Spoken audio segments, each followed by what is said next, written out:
দীর্ঘদিন ফ্যাসিবাদের কবলে ছিলাম। আমরাও ক্যাম্পাসে আসতে পারিনি। তারেক রহমান কোনো প্রোগ্রামে বাংলাদেশের ঢাকা বিশ্ববিদ্যালয়ের কোনো প্রোগ্রামে আসতে উনি বাইরে ছিলেন।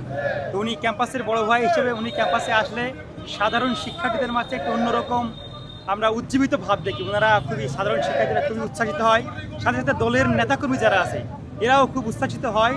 তারেক রহমান ক্যাম্পাসে পদার্পণ করলে আমরা মনে করি আমাদের ক্যাম্পাসের বড় ভাই আমাদের ক্যাম্পাসে এসেছে, আমাদের ভালো লাগা কাজ করে, ভালোবাসা কাজ করে।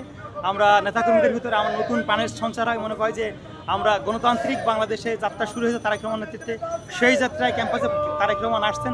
এটা নিঃসন্দেহে দলের নেতাকর্মীদের জন্য একটা অন্যরকম অনুভূতি, অন্যরকম ভালোবাসা। আপনারা জানেন আজকে তারেক রহমান তারুণ্য স্টার্ট আপ এবং সম্ভাবনার বাংলাদেশ শীর্ষক একটি প্রোগ্রামে যোগদান করবেন। এই প্রোগ্রাম থেকে উনি বাংলাদেশের তরুণ উদ্যোক্তাদের সৃজনশীলতাকে কাজে লাগিয়ে কীভাবে জাতীয় সম্পদে পরিণত করা যায় সেই লক্ষ্যেই কিন্তু আজকে 300 জন উদ্যোক্তাকে নিয়ে ঢাকা বিশ্ববিদ্যালয় সিনেট ভবনে তারুণ্যের সম্ভাবনার বাংলাদেশ শীর্ষক এই প্রোগ্রামে তারেক রহমান আসছেন।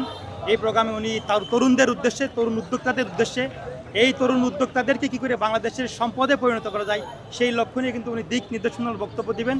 শিল্প মন্ত্রণালয়ের আন্ডারে প্রোগ্রামটি হচ্ছেন। আমরা মনে করি এই প্রোগ্রাম থেকে বাংলাদেশের নতুন যে তরুণ উদ্যোক্তারা আছে তারা দিক নির্দেশনামূলক বক্তব্য শুনতে পারবেন এবং সাথে সাথেই তরুণ উদ্যোক্তাদের জন্য সরকার কী কী ব্যবস্থা নিতে সে বিষয়েও তারা স্পষ্টভাবে আমরা মনে করি এটা খুবই গুরুত্বপূর্ণ।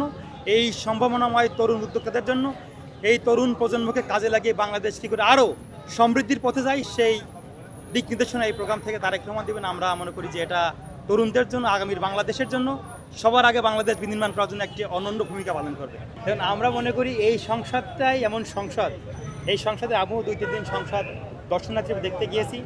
যত পরিমাণ বিরোধী দলকে সুযোগ সুবিধা দেওয়া হয় এবং তাদের কথা যত পরিমাণ এই সংসদে শোনা হয়, বিগত সময় আমি মনে করি না কোনো সংসদে বিরোধী দলকে এত সুযোগ সুবিধা দেওয়া হয়েছে। ওনারা অযৌক্তিকভাবে ওয়াকআউট করেন, যৌক্তিক কোনো সমালোচনা করে আলোচনা করে ওনারা সংসদে থাকতে চান। এটা আমরা মনে করি যে ওনারা বিরোধিতা করার জন্যই সরকারের যে কোনো সিদ্ধান্তকে তারা হুট করে অসম্মতি জানিয়ে সংসদে ওয়াকআউট করেন। আমরা মনে করি এটা গণতন্ত্রের সৌন্দর্য নয়। গণতন্ত্রের সৌন্দর্য বিরোধিতা ওয়াকআউট করবে তাদের যৌক্তিক বিষয়, অযৌক্তিক বিষয় ওয়াকআউট করলে এগুলো সংসদের সৌন্দর্যের দৃষ্টিকটু হবে। আমরা মনে করি তারা যে কোনো বিষয়ের যৌক্তিক সমালোচনা করে সংসদ থেকে আরও প্রাণবন্ত করবে, সেই প্রত্যাশা আমাদের থাকবে।